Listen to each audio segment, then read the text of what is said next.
Constructing your life is about much more than just building a bank account. Each week, join real estate entrepreneur and mindset coach Austin Linney as he interviews guests who are constructing their dream lives and impacting the world around them on a daily basis. If you're an entrepreneur or wanting to start a business, or you just want to hear motivating stories of how others have overcome the odds, you are in the right place. And now for your host, Austin Linney. Guys, welcome back to Construct Your Life. This is Austin Linney here, and I have so Dennis is not in the game anymore, so the coolest teacher that exists on the planet. We got Jim in the house. How's it going, man? Good, man. How you doing? I'm doing good, man. I'm doing good. You know, I got to tell you something before we get started. All right. So I had a client. They're not a client anymore. We work together and we're done. I've been in New York only twice, okay? And they just so happened to work in Staten Island. And everybody that I know, my buddy Ryan who lives in Jersey and everything's like, what the fuck are you doing out in Staten Island? Right? And like, it's like one of those places where like, he's like, all he said was, you'll see. Yeah, right. It's not New York City. It's not Manhattan. It's not even Jersey. No. See, here's the thing. I don't know why Jersey gets such a bad rap. I actually like Jersey. It's very beautiful. There's so many different parts of Jersey. It's like, I'm sure most states are like that, but there's South Jersey, there's North Jersey. There's the farm, there's everything. The greatest meme I've ever seen. I always send it to one of my best friends who lives in Jersey. Is he says, you can't be mad at your life right now because remember, there's people living in Jersey. Yeah, I've seen that. Yeah, the armpit of America. No, it's not that. They call it that because of where it is. Yeah, but it's also the politicians just can't keep their hands out of the money. That's the bigger God, issue. Yeah. That's all right, though. It's okay. Yeah, we're living there. I digress. So, I like to let my guests tell their story and kind of go from there. So why don't you go ahead? That sounds good. Thanks for having me. I appreciate it. I'm a full-time, my main job, I'm a high school teacher. I've been a teacher for 21 years. And I also own a driving school, which I've owned for 13 years. We teach people how to drive. And I'm a nutrition coach. And we were talking before the show, I have an investment property, an Airbnb property down at the shore.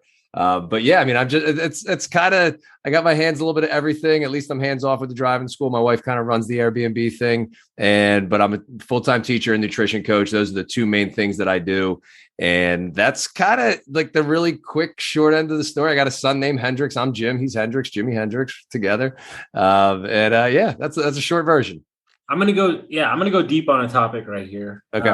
Because, one of the things that I am very passionate about that I will do, I promise, and I swear to God, I will do, is my goal is to, at 50 years old, which is 11 years from now, is to flip my 90% of my businesses around and just give away my time and my resources to middle school and high school kids. And I want to teach them financial literacy and investing, and I want to invest in their businesses that they create. Oh, I like that. Now, I say that to say this. You have to, as a fitness coach and health coach, have to be mortified with the nutrition ideology / it just blows me away how much people have no idea about just eating right and health. Because there's 90 different things where this diet, this fad, when it's really not that complicated. Yeah. And it's tough. And you said it, it can blow your mind, but at the same time, you just said why people don't know, because there's 1,000 different things. Everybody has something. And at the end of the day, people are chasing quick fixes. I don't know if it was today's post or if it was a post that I have planned, but everybody's chasing a quick fix with things. I think they can't picture themselves putting the work in. And I don't think that they can picture themselves actually getting there. So that's the thing that then distances them from actually doing the work and putting the work in. But they can maybe wrap their head around okay, I only have to do this for 30 days. I only have to do this for 60 days. But there is so much misinformation. The way that things are marketed to look healthy, pure leaf tea, and it, is 200 calories. It's basically a Gatorade, but it's green. It says pure. There's a leaf on it. So everything is very misleading. Yeah, and I think ultimately, and this is my joke, is you're keeping your tennis shoes, you're keeping your things behind 3 pieces of furniture. You're giving yourself every out to do something that cost $0, which is put on your motherfucking shoes and take 2 steps. Yeah. And true story. And somehow I become this health coach too, and I don't understand how my clients are having me but long story short, this guy's really struggling with his health, and I said, hey, go out and do a 10-minute walk, 7 days in a row. And he goes, what is 10 minutes going to do for me? Exactly. Yep. I posted about that. I think New Year's a couple of years ago, I referenced it again. If you're not already doing it, it's not too little. And I think that's something too. People don't think it's worth doing unless it's some intense thing. They think exactly that. What's that going to do for me? And it's like, do it and see. Well, because what they understand is you're not even listening to the words that came out of my mouth, because I don't care about the 10 minutes. I care about the commitment and what that says to your brain, which then turns into your legs, which changes your entire life. Yeah. Yeah. It's showing up for yourself. I think people are so used to not showing up for themselves, and just something like that, a 10-minute walk every day. It's super easy. People might avoid it because it seems not enough, but if you're not already doing it, it's not too little, but if they can just get used to showing up for themselves and meeting a very attainable goal, then it's like, okay, I've gotten to this habit. I've done it for 10 days in a row. Maybe I can either do it for more days in a row or increase the time. But it's meeting attainable goals, then going from there, I think is crucial. Have you ever read Slight Edge? Have you ever read that book? No.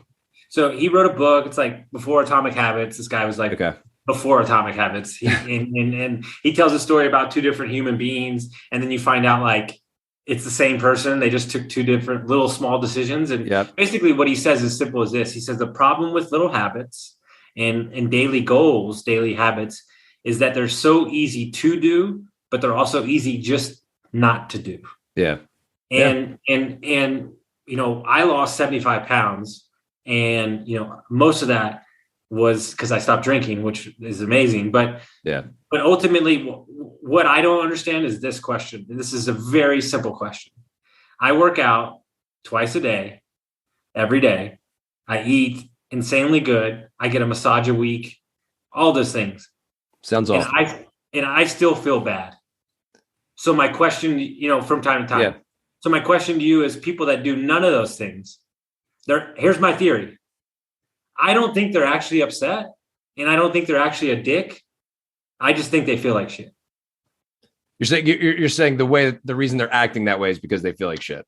Yes. If they're acting like a dick, it's just because they feel like shit. They're not sleeping good. They're eating shitty food that makes them feel good. I don't think they're actually bad people. I just think they feel terrible, and they don't even know what good is. Yeah, it's like the bully's the bully because he was abused or bullied as a kid, kind of a thing, or by their parent. Yeah. Yeah, we were driving and we stopped in Vegas, and we ate at this really like great plant-based place yesterday, and it was so shady. It was shady as fuck. Like my girl's like, "Why I'm like, the reviews are great," but we had like a green drink, and it was like coconut water and everything, and it tasted so pure. It's the best one I've ever had. And I said, "This tastes so good that I guarantee you that 60% of the population has never even tasted actual fruit like this." Yeah. Oh, absolutely. Absolutely. Sugar. I mean, fruit's bad for you anyway. I can't believe you drank that. It's full of sugar. It's going to make you fat. You can't be drinking fruit. I think it was, I actually don't think it was fruit. I think it was green. So kale and water. That might be okay. It really depends. We'll have to weigh out how much sugar was in there. It could be, that person who got big from eating the fruit. Yeah. But it's, our taste buds have been hijacked. There's no doubt about that. Taste buds have been hijacked. Fruit is nature's candy. It should taste sweet to us. And for most people, it does not taste sweet to them because their taste buds have been hijacked by Snicker bars and all these other things. So that makes it even more difficult to get the pleasure from something that should give you pleasure because you've been so hyperstimulated by these processed foods. It's a tough.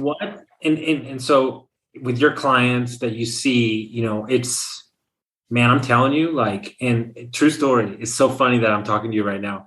I had a client call me. It's my oldest client. It's my first client ever. The first crazy person that decided to pay me to tell them what to do, right? And we haven't talked in like 3 weeks because he got COVID and he was traveling. And we have been fighting about his health for 9 months. Like Yeah. I literally, we might as well have the same call over and over again. And he said, you know what, dude? He said, I am not going to talk to you for 3 weeks until I go lose 10 pounds, because I don't want, your time is very important. And I don't want to continue to have the same call with you. So I'm going to go do the work. And then I'm going to call you and go, hey, motherfucker, I did it. Let's get to work. And I was like, dude, that right there is some straight up, like, I respect the shit out of that. Yeah. Like that's awesome. But what do you, like, this is people are out there owning businesses, they're making money, and they're saying, you know what, when I make all that money, then I'm going to start taking care of myself, right? That's what they always say. How do you even get started? Because I really feel like this health thing is such a complex scenario for emotions and feelings and all these things. How do you even get started? Yeah. I mean, it's anybody who does this beyond just being maybe a macro coach and doesn't have conversation, maybe if they're new or something like that, we would all say it's way more counseling than it is just talking about food. It's a lot of conversations, how's things going, understanding about how these aspects of life that might be crazy are driving your food decisions or whatever, but to help them to recognize how it's only making them feel worse if they're allowing their emotions to drive their habits that are poor, whether it's not exercising, not eating right, that then has a result of them not feeling great to then have to deal with those real life things that are high stressors. And it's just that cycle that continues over and over again. So everybody's different with where we're starting. But when somebody's reaching out to me, they're typically at a place where they're at their wits' end. They've tried it all. A lot of people have come to me where they've dieted repetitively, and that takes a toll on their metabolism. And they're at this point where, hey, I'm trying this diet and it's not working. The diets just aren't working. What the hell is wrong with me? And we figure those things out. For the most part, I am, prescribing people macros. We're talking about calories. I'm teaching them how to weigh and measure their food, become more aware of how much what their intake is. But other people, we have to talk about different habits. Hey, maybe we need to explore cutting out things like gluten and dairy, added sugar, see if these things are inflammatory in your body and causing a response that does not making you feel good. But where you start, everybody's different, exactly like where we start. Everybody is different, but it's a lot of conversations. It's not just here's your macros, go eat them. Every now and then you get that client who's just a rock star. They just want macros and they do it. And you're like, cool, we don't have to have a conversation about anything. But yeah, I don't know if that really answers it or not. Everybody's too different to pinpoint exactly where you start. 100%. And I heard Ed Milet, he talked about entrepreneurship these days. I forgot who he said kind of started it. And, like Tiger Woods started it in golf, where they started getting in shape. Dude, I feel like as an entrepreneur, I run 4 companies. I've got a coaching business, 2 podcasts, other things that we're doing. I feel like I'm almost an athlete. I'm an athlete as well, too. Yeah. And I try to tell my guys, okay, perfect example. We drove 13 hours yesterday. I'm doing 75 hard right now. I went and got up at 2 a.m. to get my 2 workouts in, knowing that I had to get it in before we left at 5 a.m. Yeah. And I do that all the time. And everybody's like, I don't know how you do that. Like, how do you? And I'm like, because if I don't pour into myself, how the fuck do you expect me to pour into all the things that I need to do? Yeah. And I do seminars for businesses, schools, gyms, things like that. But when it's a business, we're talking about you're going to perform better if you are fueling better. If you're fueling better, you're feeling better, you have more energy, you have more focus, less brain fog, you're going to perform better in your business if you're performing better physically and in your health. I mean, Bradley, he's talked about that, where he's gotten healthier, and he talks a lot about that as well, about how that he just can't imagine if he didn't do it and how he performs better because of it. So my girlfriend said to me yesterday, because she sees all this from she sees the entrepreneur side, which is roller coaster on steroids, that we have no money, we have all the money, I fucking hate this, we love this. Yeah. And then she sees me talk to all my clients when we travel around, and she said that I think that the number one reason that they hire you is because you have unwavering confidence in yourself and in them. And one of the reasons I feel that way is because I feel good about how I look, and I feel good about how I feel. And I didn't feel that way when I was, 37% body fat. Yeah. The lessons you learn in the gym absolutely carry over into the areas of your life. You get through some workout that you're dreading, or you're in the middle of it, you think you're going to die, but you end up finishing it. That lesson that you learn there absolutely carries over into the downs in business. I don't know how I'm going to get out of this. And then you get out of it and you're like, I'm on top of the world, so that's what's great about the weight room. I think it was, I can't believe I'm drawing a blank on his name, the rock singer from the 80s, super in the lift, Henry Rollins. Henry Rollins said, the best thing about the weight room is 45 pounds never lies to you. 45 pounds is always 45 pounds. It's not trying to stroke your ego like a person. And I've never, ever, and I mean this wholeheartedly, I've never heard somebody say, man, I regretted that workout. Oh, yeah. Yeah, it's like the classic like meme, I regret that workout, said no one kind of thing. Absolutely. Never. Now, you can overdo it. It. And there's people that are overdoing it. Like you're doing 75 hard. I made it 8 days. I'm out. But I do most of those things on a regular basis. I was doing it to be supportive with a group of people, but I'm like, I think my days were crazy. I missed the second workout. I'm done. I'm not going back to day one. I think what's interesting about that is, it's funny that you say that. I basically do that regardless if I'm on the program or not. Yeah. I'm fine not drinking. I'll go time without drinking. That's the part I was looking forward to the most, drinking more water and not drinking alcohol. I think all it did was take my personal standards of what I considered a day up a notch, and that's changed everything, right? And I think that's super important. But understanding that, people like the ones I don't want to do 75 hard is like when you just had a baby. It's like, like, hey, dude, like just be a dad. It's cool, man. Yeah. But then there's the people like when 75 hard first came out, and I had clients doing it, and I'm seeing people doing it. Like they were taking the 2 workouts a day to the extreme. Like you don't need to do a CrossFit workout outside in the middle of the summer and then do another CrossFit workout on the inside. Like take a walk for your second workout, like recover a little bit. And then people hit these walls, and then the 75 hard got done and they're like, I don't have to train like this. I'm drinking. I'm done with the diet. They gain all the weight back. So that's always my fear of those things. Yeah. But 75 hard, it can be done very well. If it's like, hey, one of your workouts, take a walk.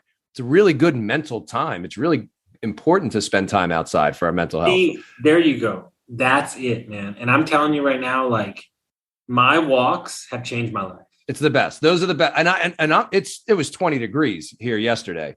And I've said in the group, I'm like, there's no such thing as bad weather, just bad clothing. Dude, I'm reading my Kindle while my hand's about to freeze off, fucking it's 18 degrees. But how good does that feel when you come in from that freezing cold walk? It's the best, dude. The best. As long as you got the right gear. I remember there was a girl on Andy Frisella's podcast, and she was a mom, and she was doing 75 hard, and she had a bunch of neighbors calling her because they were like, "Hey, are you okay?" Because they saw her twice walking in downpours. Yeah, and she's like, "No, I'm good. I'm just doing it for." They kept trying to give her rides, and she's like, "Yeah, do you need a ride?" No, this is on purpose. I'm doing this on purpose. Right. Yeah. And it's interesting. Right. And so why do you think it is that people let external forces dictate how they operate so much? I think one, it's a huge,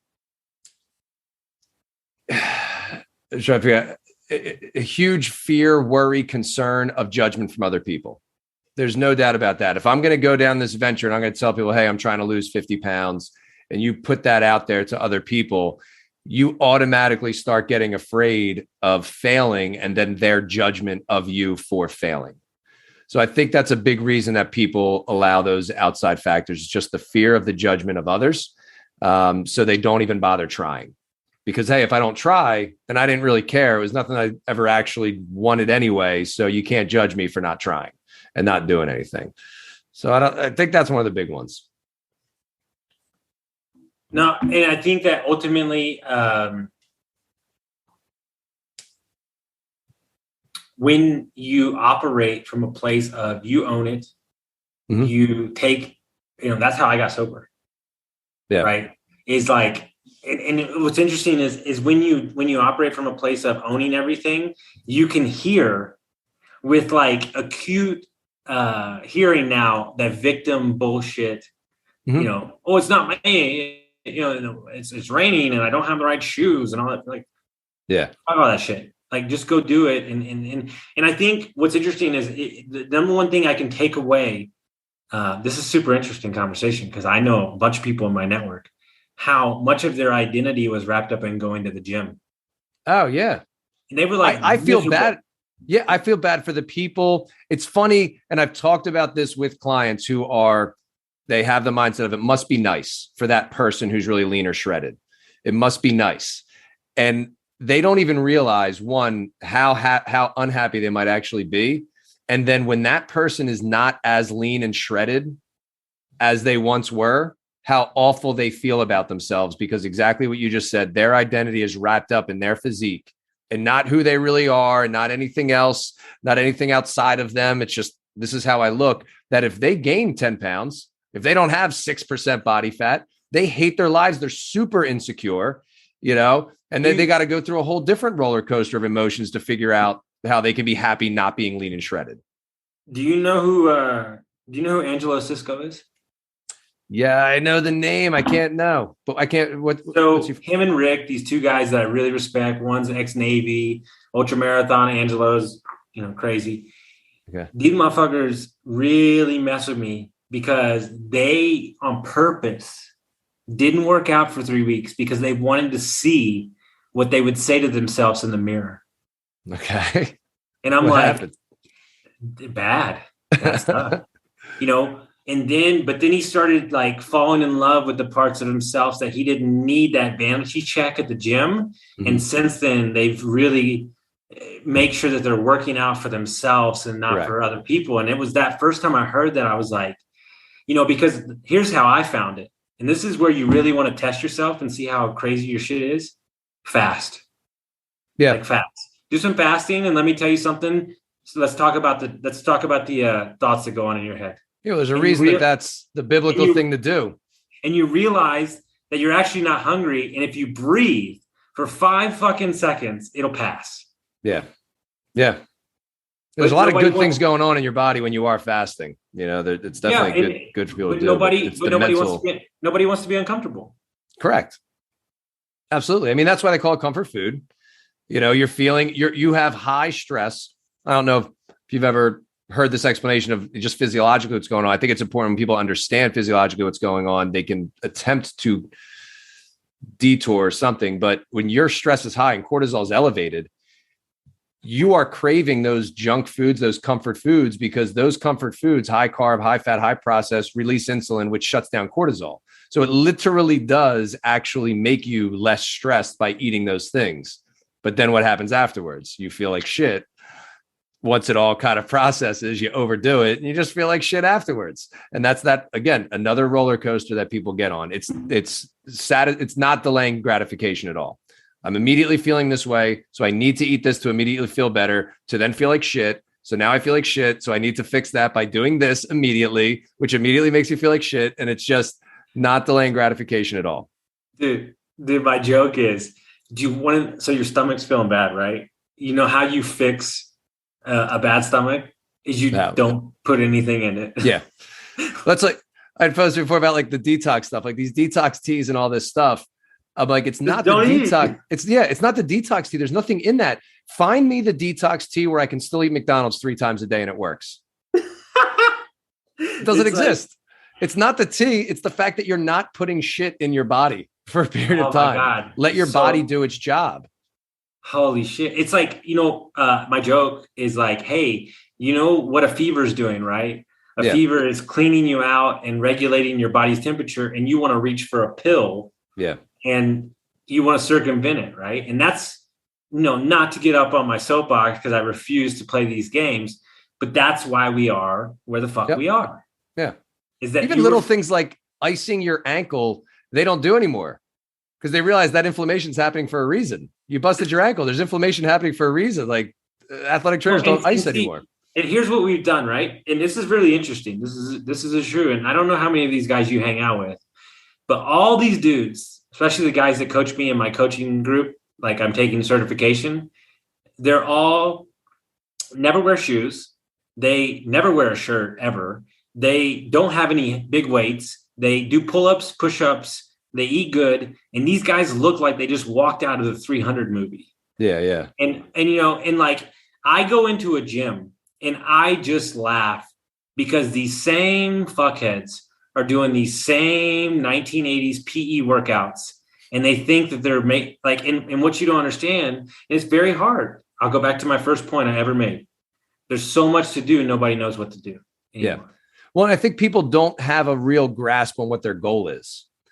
They want to do they everything's the shiny new object because they don't even know what their actual goal is. And a lot of times it starts off as aesthetics. I want to look better, lose weight, whatever. But like what you said, once I get rich, I'll take care of my body. People think once I get a good body, I'll start to love myself. And it doesn't work like that, because once you get that body, then that's what you need to try to maintain. And now you're not really loving yourself. You're just working to try to maintain this thing that really at the end of the day, it's so that other people are impressed by you.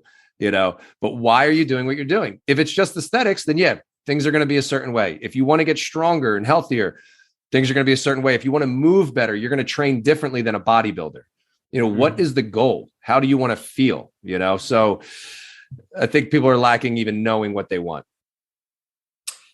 I do have a question for you. I'm going to give you a platform. You choose to use it as on the line you want or over the line. I don't really care.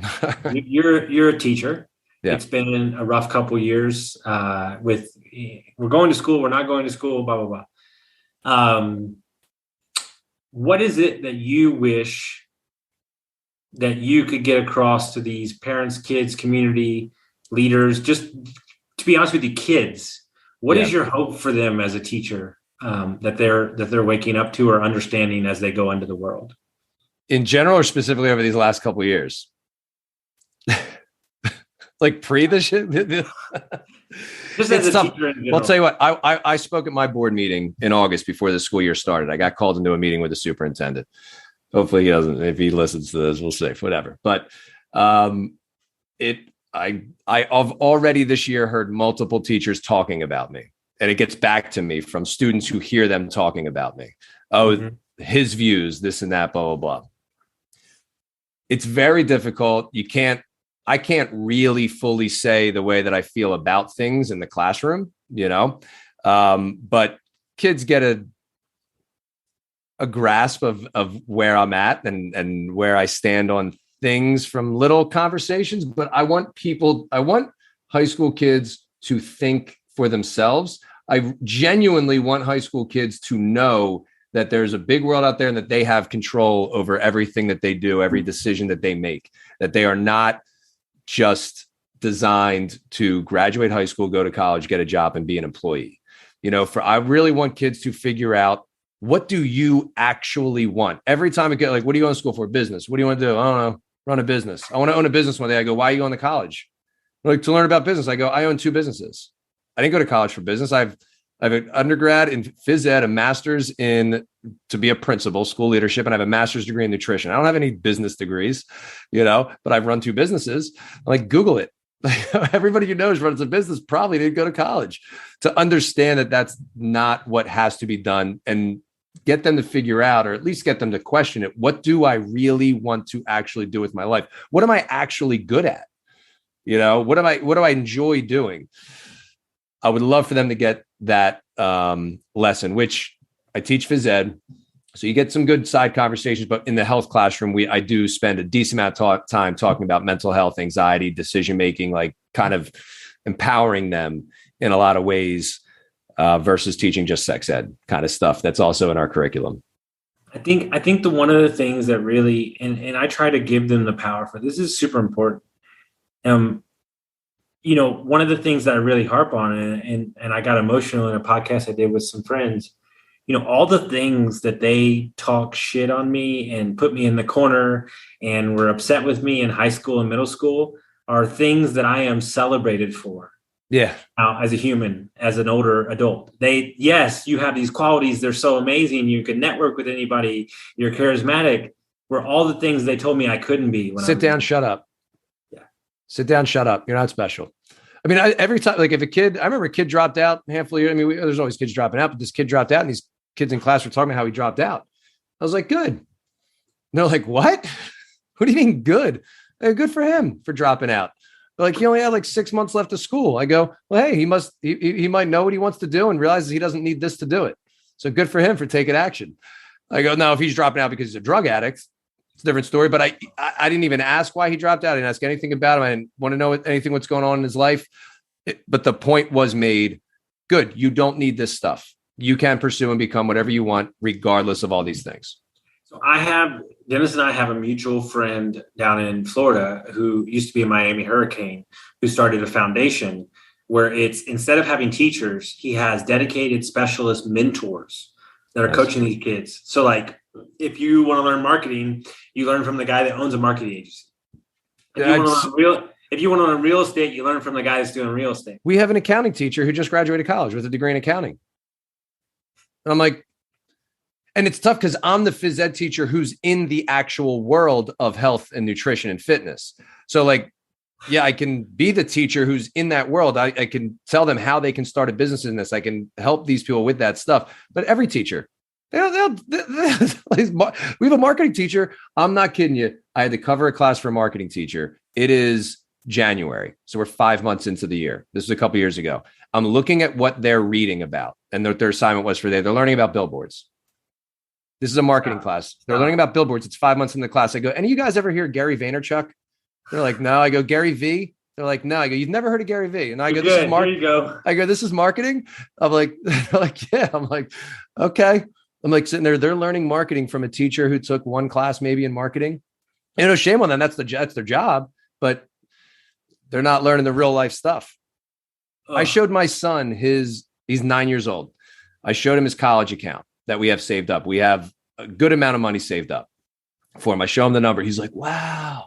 Oh my God. I go, you get to keep this money if you figure out a way to not have to go to college. If you figure out how you're going to make money, you get to keep all this. And I talk about it with him. I love this. And here's what I decided. So true story. This is real life shit. Okay. 2 things have happened in the last. So first of all, in 3 weeks, we have my girlfriend's niece. It's her first birthday. So what I decided to do is, she's been freaking out about what to buy this baby. And I'm like, fuck all that shit. It's a 1-year-old. I was like, what I'm going to do is I'm going to buy her $100 of Bitcoin every year on her birthday. And when she's 18, I'm going to give it to her. And so I'm doing the same thing for my buddy's wedding as his gift. I'm buying Bitcoin at this price and I'm going to give it to him. That's how you teach people how to do stuff. Like, I've thought about buying him a condo when he's 15. So Brandon Turner, who owns Bigger Pockets, every time he has a kid, he buys him a duplex. It's awesome. I'm not there financially yet, I don't think. You can teach me the ways. but what's interesting is, right, so 18 years is probably paid off.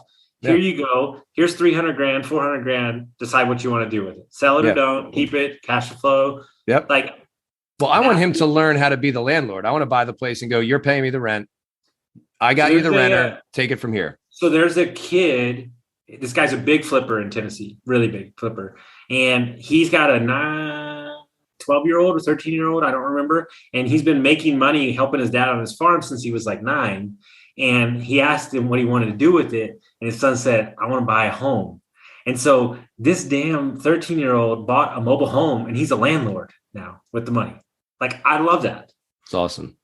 Yeah. It's awesome. That's what we need to be teaching them. Yeah. And I'm not saying, dude, and here's what the oxymoron of this is I'm a coach and I'm a business consultant and a mindset coach. And you would think that 90% of the time I'm telling people, leave your fucking job. Yeah. Do this, but I'm not. A lot of my clients have really, really good jobs. And what I'm trying to say is, if you leave this job, good luck getting a loan. Yeah. I make plenty of money as an entrepreneur and I can't get loan for a car. Understand that there is a time and space. And what I say is your job needs to be treated more like an NFL running back career right now. Yeah. You got 3-5 years, max out as much as you can make, invest, and then you can bounce. Yeah. I like that. Even Gary Vee talks about that kind of stuff too. The whole thing, like you what are you doing from 5 till midnight? It's another full day that you have afterwards. Dude, I'll tell you true story. This will make you happy as a teacher. This will make you very happy. So there's this kid that listens to my podcast. He's a junior in college. He has 3 businesses. He's graduating. He's a really good kid, country boy. And so we just moved from Tahoe to our stuff back to Texas. And it was going to cost me $7,000 to get a U-Haul. And I'm like, fuck that. So I called him. He's got a trailer company. And I said, come on, baller. You want to make? No, I don't want. I just don't want to. I just don't want to give them. It's the principle. It's the principle. So I said, hey, you want to come up here and move my shit? And he's like, oh yeah, I'll do it for this. And it was like way less. And I was like, all right, sounds good. So he says, listen, he owns a trailer company. He said, listen, I need to get this trailer. Do you know where I could get the money? And I was like, I'll loan you the money. And I was like, I don't want any return on my money. I just want you to come get my shit and not charge me a trailer rental fee. And he's like, sounds good. So he comes up and he does it. He bought the trailer on January 1st. He came and got my stuff on the 4th. He dropped the trailer off on the 7th. He sold it on the 8th, and he made $1,200. So now I'm becoming his bank, and he's going to go flip trailers, and this guy's going to clear $7-10 a month flipping trailers. It's awesome. I love it. Just from a phone call for help for something rolls into a whole new thing. No, it's great. So if people want to find out about your business and what you're doing, how would they do that? Mainly on Instagram, Jimmy Nutrition. On Facebook, I have a group that I've been actively trying to grow. It's been around for a couple of years, but it's called The Other Side Lifestyle on Facebook. JimmyNutrition.com is a website that, whatever. There's nothing much on there, but if you really want to get to know me and my thoughts and perspectives on things, it'll be Instagram at Jimmy Nutrition. You can always reach out to me there. But yeah, as a nutrition coach, you could reach out there. I could send you links to set up, intake calls and, intake forms and all that. But I'm always open to answering people's questions online. People ask things all the time for free. If they have a random question about a random thing, I'm totally open to helping people out with that stuff. But Instagram's the main place. I love it. So I was telling Dennis, we are hitting the road this year. We're going to be everywhere. I'm supposed to be in Martha's Vineyard in August, somewhere in that area. But Dennis and I were thinking about putting on like a day event for kids. So we'd love to have you there, man. Nice. And we'll all speak and we'll do it upright, man. Like you got to give it back to the kids, Absolutely. And then I'm going to see you, at the end of April? Tahoe. Yeah, dude, good luck.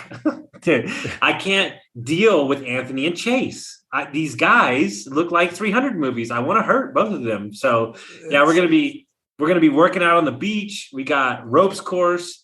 It's right on the lake. It's beautiful, good food, good people. It's going to be an awesome time. All right, well, that'll be our job. I've put on as a nutrition coach a good 10 pounds over the last four months. So Chase is my trainer now. So it's I can barely sit down right now.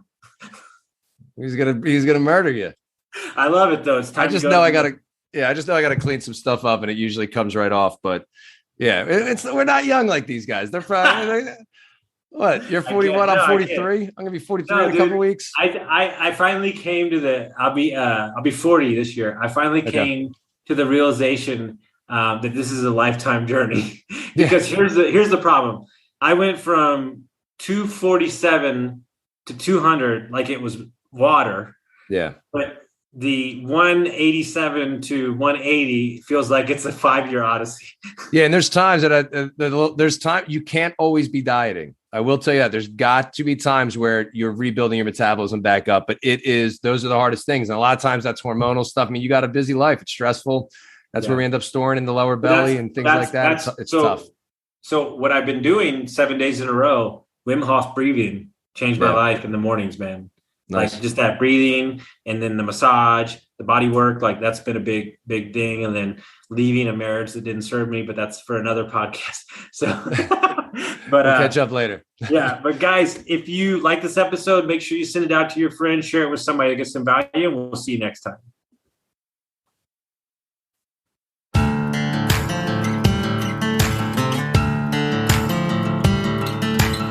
Thank you for listening to Construct Your Life with Austin Linney. If you enjoyed this episode, be sure to rate, review, subscribe, and pay it forward by sharing with a friend. Most importantly, take this opportunity to start constructing your life by taking immediate action on what you learned. For show notes, resources, and more information on one-on-one coaching with Austin, visit constructyourlifepodcast.com.